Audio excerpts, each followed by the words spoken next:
Hello guys, welcome to my YouTube channel time to study and art. इस video में हम BPSC 131 के unit 6 cover करेंगे। और इससे पहले मैंने एक वीडियो अपलोड कर दी है, फर्स्ट पार्ट इसका अपलोड हो चुका है। तो अगर आपने वो नहीं देखा है तो आप वो देखिए पहले, उसके बाद ये वाला पार्ट देखिए, नहीं तो आपको कुछ समझ नहीं आएगा। इससे पहले की वीडियो में हमने अधिकारों का मतलब क्या होता है, अधिकारों का अर्थ क्या होता है, उसकी परिभाषा, इस सब के बारे में हमने चर्चा कर ली, उसकी विशेषताओं के बारे में। इस वीडियो में हम अधिकारों के प्रकार के बारे में बात करेंगे। तो इसमें बताया गया है कि अधिकारों के जो प्रकार होते हैं वो निम्न अधिकारों के प्रकार दिए गए हैं। बहुत सारे होते हैं अधिकारों के प्रकार, तो हम एक एक करके इनके बारे में बात करेंगे। तो सबसे पहला है नैतिक अधिकार, मोरल राइट्स। तो नैतिक अधिकार क्या होते हैं? नैतिक अधिकार जो होते हैं वो ये होते हैं कि वो हमारे अपने होते हैं, वो हमें कानून द्वारा नहीं दिए गए होते हैं, वो हमें हमारे धर्मशास्त्र या फिर जन्मत के यानी कि हमारे माता पिता द्वारा जो अच्छी बातें सिखाई गई होती हैं वो हमारे नैतिक अधिकार होते हैं। आत्मिक चेतना होती है हमारे नैतिक अधिकार, और इसका मतलब इसका संबंध कानून से नहीं होता है। अगर हम इसका उल्लंघन कर लेंगे तो हमें कानून द्वारा अगर इन नैतिक अधिकार का उल्लंघन करने के बाद कानूनों द्वारा हमें पनिश नहीं किया जाएगा, कानून द्वारा हमें दंड नहीं दिया जाएगा। ये हमारा नैतिक आचरण वगैरह जो होता है उससे संबंधित होते हैं नैतिक अधिकार। अब इसके बाद आते हैं कानूनी अधिकार। तो कानूनी अधिकार वो अधिकार होते हैं जो हमें कानून द्वारा, राज्य द्वारा दिए जाते हैं, समाज द्वारा दिए जाते हैं। समाज जो होता है, राज्य जो होता है वो उसकी व्यवस्था करता है, और अगर हम उन अधिकारों का उल्लंघन करते हैं तो हमें कानून द्वारा पनिशमेंट दी जाती है, दंड दिया जाता है, दंड। और उसके बाद हमें फिर कोर्ट वगैरह में भी जाना पड़ता है। तो ये हमारे कानूनी अधिकार होगा। ये आप लोग रीड कर लेना खुद से, मैं इसको पढ़कर नहीं सुना रही हूँ, मैंने ऐसे समझा दिया, आपको समझ आ जाएगा, आप खुद से रीड कर लीजिएगा। अब इसके बाद हम देखेंगे सामाजिक या नागरिक अधिकार। तो सामाजिक अधिकार और नागरिक अधिकार में सबसे पहला आता है समानता का अधिकार, राइट टू इक्वालिटी। तो राइट टू इक्वालिटी जो है वो हमारे संविधान में आर्टिकल 14 to 18 है। 14 से लेकर 18 तक हमारा समानता का अधिकार दिया गया है। तो समानता का अधिकार का तात्पर्य ये है कि हर क्षेत्र में व्यक्ति को व्यक्ति होने के नाते सम्मान और महत्व प्राप्त होना चाहिए। जाति, धर्म व आर्थिक स्थिति के भेद के बिना सभी व्यक्तियों को अपने जीवन का विकास करने के लिए समान सुविधाएं प्राप्त होनी चाहिए। मतलब किसी भी व्यक्ति को जाति, धर्म, आर्थिक स्थिति के आधार पर जो है उसके साथ असमानता नहीं होनी चाहिए, उसको समान सुविधाएं दी जानी चाहिए, भेदभाव नहीं होना चाहिए उसके साथ। और हर व्यक्ति को, चाहे वो किसी भी धर्म का हो, किसी भी जाति का हो, किसी भी भाषा का हो, या फिर उसकी आर्थिक स्थिति कैसी भी हो, उसको अगर उसने अच्छा काम किया है तो उसको सम्मान भी प्राप्त होना चाहिए, उसको महत्व भी दिया जाना चाहिए। तो ये हमारा आर्थिक अधिकार हो जाता है, और ये हमारा आर्टिकल 14 कहता है। आर्टिकल 14 के तहत हमें समानता का अधिकार दिया गया है। उसके बाद आता है हमारा राजनीतिक समानता का अधिकार। ये जो है समानता के अधिकार में ही आएगा, राजनीतिक समानता का अधिकार। तो राजनीतिक समानता का क्या मतलब होगा? राजनीति में हर व्यक्ति जो है वो भाग ले सकता है। हर व्यक्ति को राजनीति में भाग लेने का, शासन में भाग लेने का अवसर मिलना चाहिए, चाहे वो किसी भी जाति का हो, अनुसूचित जाति, अनुसूचित जनजाति, या फिर अदर बैकवर्ड OBC कास्ट से कोई हो। तो मतलब सभी लोगों को, ये नहीं कि कोई बड़े लोग हैं जिनके पास ज्यादा पैसा है वो लोग ही सिर्फ राजनीति में भाग ले सकते हैं, या फिर सिर्फ पुरुष ही भाग ले सकते हैं, महिलाएं नहीं भाग ले सकती। तो ऐसा नहीं है, हमारे संविधान ने सभी को बराबरी का, समानता का, राजनीतिक समानता का अधिकार दिया है। तो इसमें सभी व्यक्तियों को बराबरी से राजनीति में, शासन में भाग लेने का अधिकार है। और सब लोग इसके लिए जो है उनको न्याय और कानून की दृष्टि से भी सभी व्यक्ति को समान समझा जाएगा, ये बताया गया है इस अधिकार में। सभी लोग बराबर हैं, कानून के सामने सभी लोग बराबर हैं। अब इसके बाद इसका नेक्स्ट समानता के अधिकार का ही पहला तो हो गया, समानता के अधिकार के पार्ट चल रहे हैं। तो पहला पार्ट है राजनीतिक समानता का अधिकार, दूसरा है सामाजिक समानता का अधिकार। तो सामाजिक समानता में ये आएगा कि धर्म, जाति, भाषा, संपत्ति या फिर वर्ण या लिंग के आधार पर किसी भी व्यक्ति के साथ भेदभाव नहीं किया जाएगा। समाज में जो है सबको बराबरी से सम्मान दिया जाएगा, सबको बराबर माना जाएगा। ये हमारा आर्टिकल 15 कहता है। आर्टिकल 15 सामाजिक समानता का अधिकार है, आर्टिकल 15 के तहत दिया गया है। फिर उसके बाद आता है आर्थिक समानता का अधिकार। तो आर्थिक समानता का मतलब ये हुआ कि सभी लोग जो है वो आर्थिक रूप से कोई भी काम कर सकते हैं।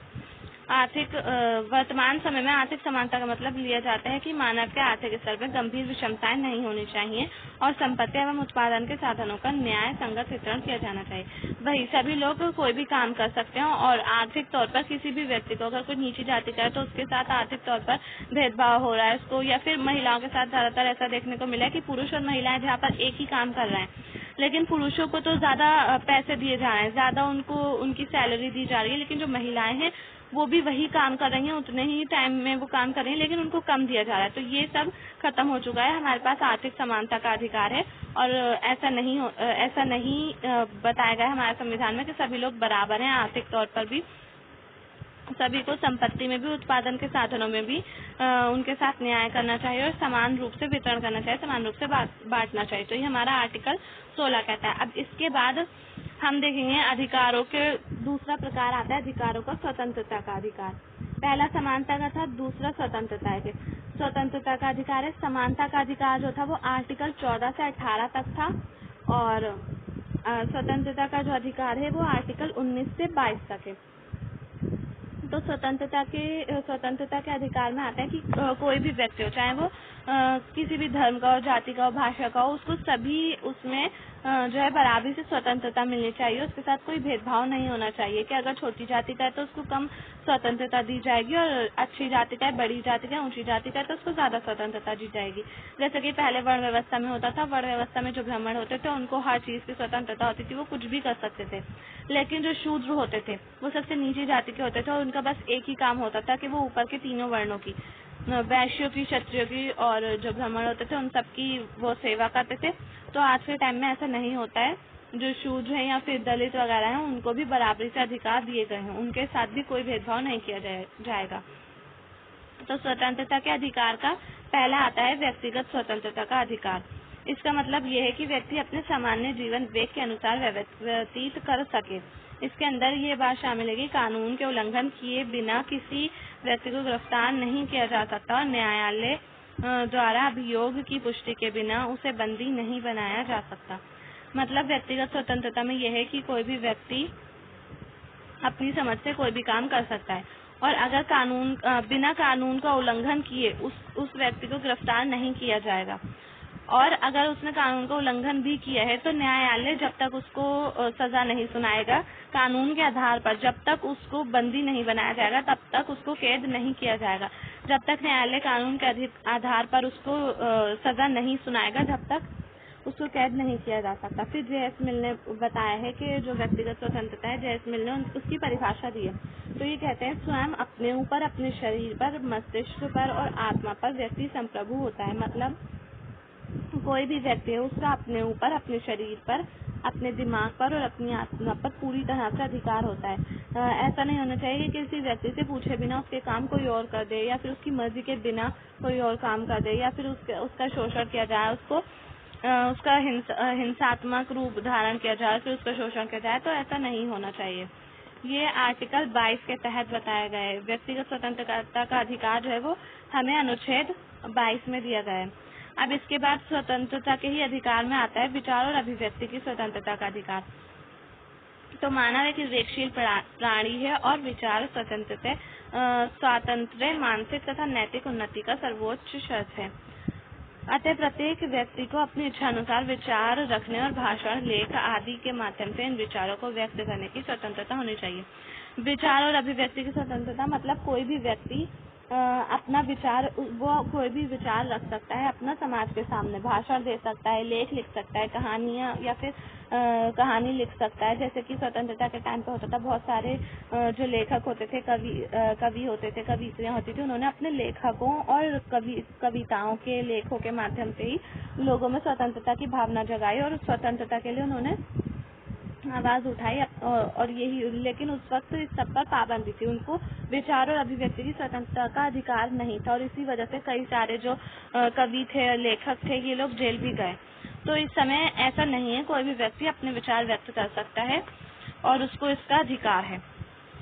सुकरात ने विचार स्वतंत्र त्यागने की अपेक्षा मृत्यु को श्रेयस्कर समझा था और मिल्टन, मिल, बाल्टेयर, लॉस्की आदि सभी विद्वानों ने विचार अभिव्यक्ति की स्वतंत्रता का महत्व स्वीकारा है। तो इसमें वैज्ञानिकों के नाम बताए गए हैं, इन्होंने विद्वानों के नाम बताए गए हैं जिन्होंने विचार अभिव्यक्ति की स्वतंत्रता को स्वीकारा है, उसका महत्व बताया है। तो सुकरात जो है एक विद्वान है, उन्होंने कहा है कि अगर किसी व्यक्ति के पास विचार और अभिव्यक्ति की स्वतंत्रता नहीं है तो उसको मर जाना चाहिए, मतलब उसकी मृत्यु बेहतर है। अगर विचार और अभिव्यक्ति की स्वतंत्रता ना होने से बेहतर उसकी मृत्यु है। अब इसके बाद है अंतःकरण की स्वतंत्रता का अधिकार। तो ये अधिकार जो है हमें आर्टिकल 25 से आर्टिकल 28 तक दिए गए हैं। ये आप खुद पढ़ लीजिएगा, ये हम नहीं देखेंगे क्योंकि अभी बहुत सारा सिलेबस है, तो इसलिए मैं सब एक एक चीज़ पढ़ के नहीं बताऊंगी।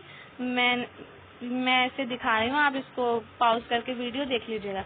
समुदाय निर्माण की स्वतंत्रता का अधिकार, तो वही है, कोई भी व्यक्ति समुदाय का निर्माण कर सकता है। इसमें राजनीतिक, आर्थिक और सांस्कृतिक समुदाय का निर्माण कर सकता है, उसके पास ये अधिकार है। आर्टिकल 19 के तहत ये अधिकार दिया गया है। अब नैतिक स्वतंत्रता का अधिकार, ये भी आप खुद से पढ़ लीजिएगा। नैतिक स्वतंत्रता का अधिकार नहीं देखेंगे, हम देखेंगे संपत्ति का अधिकार। तो व्यक्तियों को संपत्ति का अधिकार दिया गया है। मानव जीवन के लिए संपत्ति जरूरी है। संपत्ति के अधिकार का मतलब है व्यक्ति अपने द्वारा कमाए गए धन को चाहे तो आज की आवश्यकताओं पर खर्च कर सकता है, रख सकता है, और धन, जमीन या जायदाद के रूप में व्यक्ति द्वारा रक्षित है। इस संपत्ति को बिना मुआवजा दिए उससे छीना नहीं जा सकता। समझ में आ गया होगा आप लोगों को। बहुत इजी लैंग्वेज में लिखा गया है और लिखा हुआ है, मैंने बहुत इजी लैंग्वेज में नोट्स बनाया, बहुत मेहनत से बनाया, तो आपको बहुत अच्छे से समझ आ जाएंगे। लेकिन वर्तमान समय में संपत्ति के अधिकार को अनियंत्रित रूप में स्वीकार नहीं किया जा सकता। तो इसमें ये बताया गया है कि संपत्ति का अधिकार जो है वो कोई भी व्यक्ति अपने धन द्वारा, अगर उसने पैसे कमाए हैं तो वो उनसे संपत्ति खरीद सकता है, अपने पास रख सकता है उसे, और अगर उससे अगर वो संपत्ति ली जाएगी, सरकार द्वारा ली जाएगी, तो उसका मुआवजा भी दिया जाएगा। बिना मुआवजे के उससे उसकी संपत्ति नहीं छीनी जाएगी। ये होता है संपत्ति का अधिकार, राइट टू प्रॉपर्टी। अब इसके बाद रोजगार का अधिकार, तो ये वही है, सरकार द्वारा लोगों को रोजगार दिया जाएगा।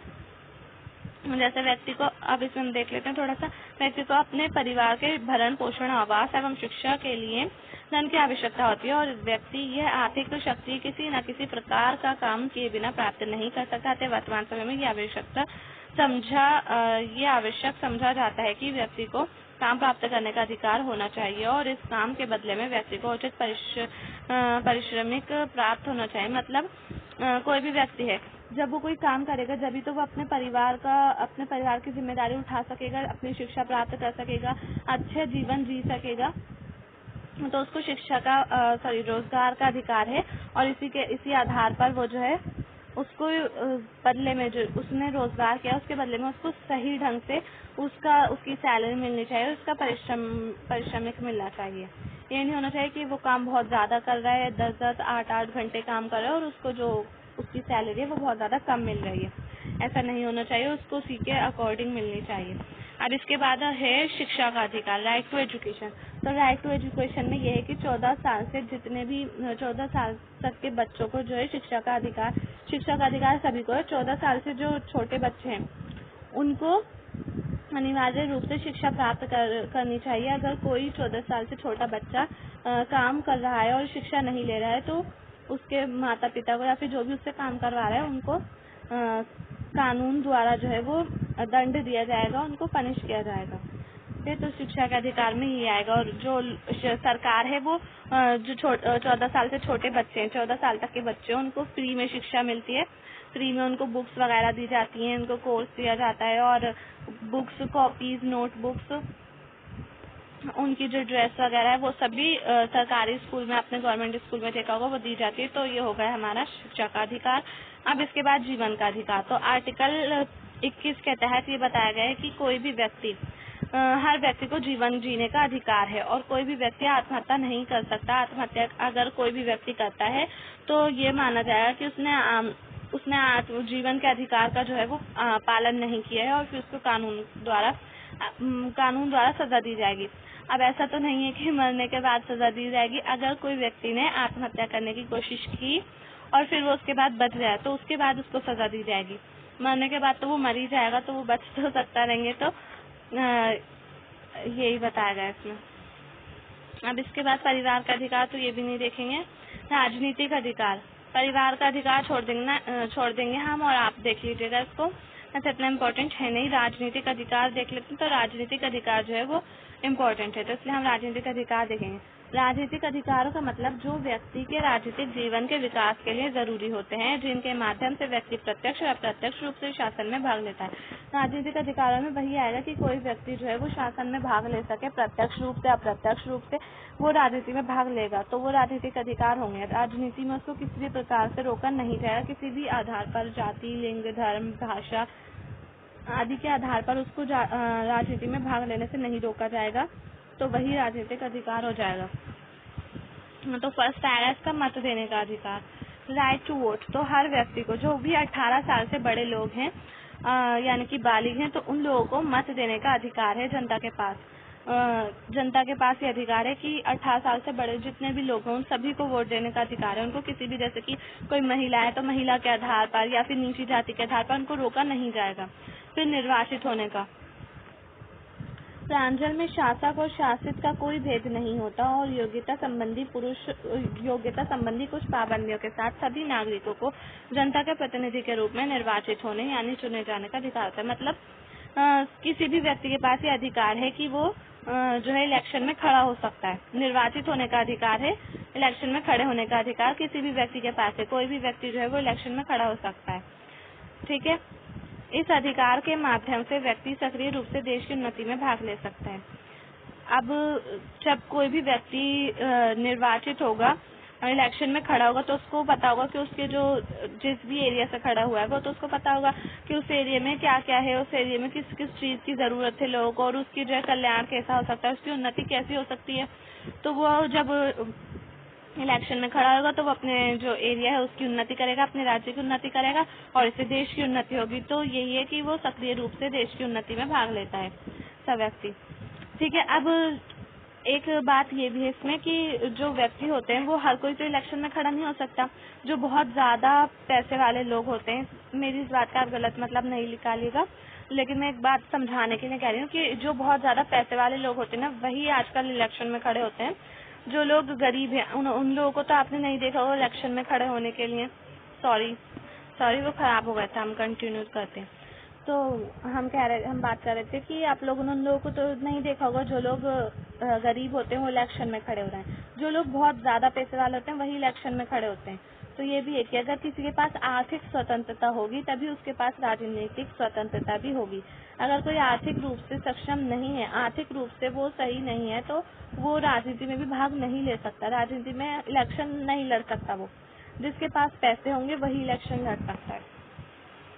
तो अब इसके बाद हमने सार्वजनिक पद ग्रहण करने का अधिकार।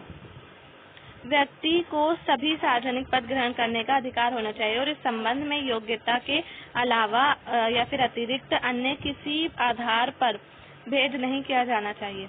मतलब कोई भी व्यक्ति हो उसको कोई भी पद समाज में या फिर समाज में जैसे कोई भी पद ग्रहण करने का अधिकार है, कोई भी पद लेने का अधिकार है। हाँ, बस शर्त ये होनी चाहिए कि वो उसके योग्य है या नहीं। अगर कोई व्यक्ति जो है वो इंटरव्यू देने जाता है तो उसको रिजेक्ट कर दिया जाता है, तो उसको इस आधार पर रिजेक्ट नहीं किया जाना चाहिए कि वो नीची जाति का है या फिर उसकी भाषा अलग है, उसको कोई पर्टिकुलर एक भाषा नहीं आती है, या फिर वो जो है नीची जाति का है, या फिर उस रंग के आधार पर उसका भेद नहीं किया जाना चाहिए। ऐसा नहीं होना चाहिए, या फिर जेंडर के आधार पर भी भेद नहीं किया जाना चाहिए। बस ये देखना चाहिए कि वो उस पोस्ट के या फिर उस पद के जो है वो योग्य है, उसके लायक है या नहीं, उसी आधार पर उसको जो है वो पद दिया जाना चाहिए, वो पोस्ट दी जानी चाहिए। बाकी कोई उसके जो है भेद नहीं किया जाना चाहिए। अब ये आवेदन पत्र और सम्मति देने का अधिकार हम नहीं देखेंगे। शोषण के विरुद्ध अधिकार, अब शोषण के विरुद्ध अधिकार देख लेंगे। शोषण के विरुद्ध जो है आर्टिकल 23 या फिर अनुच्छेद 23 के आधार पर हमें ये बताया गया कि मानव के दुर्व्यवहार और बलात् श्रम का प्रतिरोध, इसके प्रतिषेध है। इसके द्वारा किसी व्यक्ति की खरीद, बिक्री, बेरोजगारी तथा इसी तरह का दूसरा लिया हुआ श्रम निषेध या फिर निषेध का मतलब होता है रोका गया, तो निषिद्ध ठहराया गया है, जिसका उल्लंघन विधि के अनुसार दंडनीय अपराध है। तो नोट में लिखा गया है, जरूरत पड़ने पर राष्ट्रीय सेवा करने के लिए बाध्य किया जा सकता है। अब अनुच्छेद जो है 24, बालकों को नियोजन का प्रतिषेध 14 वर्ष से कम उम्र वाले किसी भी बच्चे को कारखानों, खानों या दूसरे किसी जोखिम भरे काम में नियुक्त नहीं किया जा सकता। 14 साल से जो भी छोटे बच्चे होते हैं उनको किसी भी कारखाने में या फिर काम करते हुए नहीं देखा जाना चाहिए। अगर कोई काम करते हुए पाया जाता है तो फिर उसको या फिर जो भी उससे काम करवा रहा होता है उसको सजा दी जाती है। अब संवैधानिक उपचारों का अधिकार, तो संवैधानिक उपचारों का अधिकार जो है, इस अधिकार को BR अम्बेडकर या फिर बाबा साहेब अम्बेडकर ने संविधान की आत्मा कहा। ये बहुत इंपॉर्टेंट है, संवैधानिक उपचारों का अधिकार। तो ये आप देख लीजिएगा, अनुच्छेद 32 आर्टिकल 32 के तहत ये बताया गया है कि मौलिक अधिकारों को प्रवर्तित कराने के लिए समुचित कार्यवाहियों द्वारा उच्चतम न्यायालयों में आवेदन कराने का अधिकार प्रदान किया गया है। इस मामले में सर्वोच्च न्यायालय को 5 तरह की रिट निकालने की शक्ति दी गई है, जो निम्न है। तो इसमें बताया गया है कि अगर कोई भी मौलिक अधिकारों का पालन नहीं कर रहा है तो उसको हाई कोर्ट द्वारा यह अधिकार प्रदान किया गया है कि उसके खिलाफ कार्यवाही की जाए। तो इसमें जो है 5 तरह के रिट निकालने की शक्ति दी गई है सुप्रीम कोर्ट को। पहला है बंदी प्रत्यक्षीकरण। ये उस व्यक्ति की प्रार्थना पर जारी किया जाता है जो ये समझता है कि उसे अवैध रूप से बंदी बनाया गया है। इसके द्वारा न्यायालय बंदीकरण करने वाले अधिकारी को आदेश देता है कि वे बंदी बनाए गए व्यक्ति को निश्चित स्थान और निश्चित समय के अंदर उपस्थित करे, जिससे न्यायालय बंदी बनाए गए कारणों पर विचार कर सके। तो ये बंदी प्रत्यक्षीकरण ये है कि अगर कोई व्यक्ति, कोई भी अधिकारी, कोई भी ऑफिसर जो है किसी व्यक्ति को बंदी बना लेता है, गिरफ्तार कर लेता है, तो और अगर उस व्यक्ति को लगता है कि उसको बिना किसी बड़े कारण के या फिर बिना उसने कोई अपराध नहीं किया है और इस बिना अपराध के उसको बंदी बना लिया गया, अगर किसी व्यक्ति को लगता है तो जो सुप्रीम कोर्ट है उसने उसको ये अधिकार दिया है कि वो अधिकारी उसको एक निश्चित स्थान पर, निश्चित जगह पर और निश्चित समय में कोर्ट के सामने पेश करे, ताकि कोर्ट ये पता लगा सके कि उसके कारण क्या है, उसको बंदी बनाए जाने के कारण क्या है। अब इसके बाद है परमादेश। तो परमादेश का लेख उस समय जारी किया जाता है जब कोई पदाधिकारी अपने सार्वजनिक कर्तव्य का निर्वाह नहीं करता। इस प्रकार के आज्ञा पत्र के आधार पर पदाधिकारी को उसके कर्तव्य का पालन करने का आदेश जारी किया जाता है। अब जैसे कि कोई भी अधिकारी है वो अपने कर्तव्य का पालन नहीं कर रहा है तो उसको आज्ञा दी जाएगी, आज्ञा पत्र प्रदान किया जाएगा और उसको अपने कर्तव्य का पालन करने का आदेश दिया जाएगा। फिर इसके बाद है प्रतिषेध लेख। यह आज्ञा पत्र सर्वोच्च न्यायालय तथा उच्च न्यायालय यानी कि सुप्रीम कोर्ट और हाई कोर्ट द्वारा निम्न न्यायालयों को, जो छोटे डिस्ट्रिक्ट कोर्ट वगैरह होते हैं उनको, या फिर न्यायिक न्याय अधिकरणों को जारी करते हुए आदेश दिया जाता है कि इस मामले में अपने यहाँ कार्यवाही न करें, क्योंकि वह मामला उनके अधिकार क्षेत्र के बाहर है। तो अगर कोई जो डिस्ट्रिक्ट कोर्ट है वो कोई ऐसा मामले पर कार्यवाही कर रहे हैं, ऐसे केस पर कार्यवाही कर रहे हैं जो उनके अधिकार क्षेत्र से बाहर है, तो सुप्रीम कोर्ट या फिर जो हाई कोर्ट है वो उनको ये आदेश दे सकता है, ये पत्र जारी कर सकता है कि वो उस पर कार्यवाही नहीं करें, और वो फिर नहीं करेंगे उस पर कार्यवाही, क्योंकि सुप्रीम कोर्ट और हाई कोर्ट द्वारा उनको आदेश दिया गया है। फिर उत्प्रेक्षण, इसके द्वारा अधीनस्थ न्यायालयों को यह निर्देश दिया जाता है कि वे अपने पास लंबित मुकदमों के न्याय निर्णय के लिए उससे वरिष्ठ न्यायालयों को भेजें। तो ये जो उत्प्रेक्षण जो है उसमें ये बताया गया है कि जो छोटे न्यायालय हैं वो उन न्यायालयों को अपने मुकदमे के बारे में भेजें, मुकदमों के जो निर्णय हैं वो उन न्यायालयों को भेजें जिनके अंडर वो आते हैं।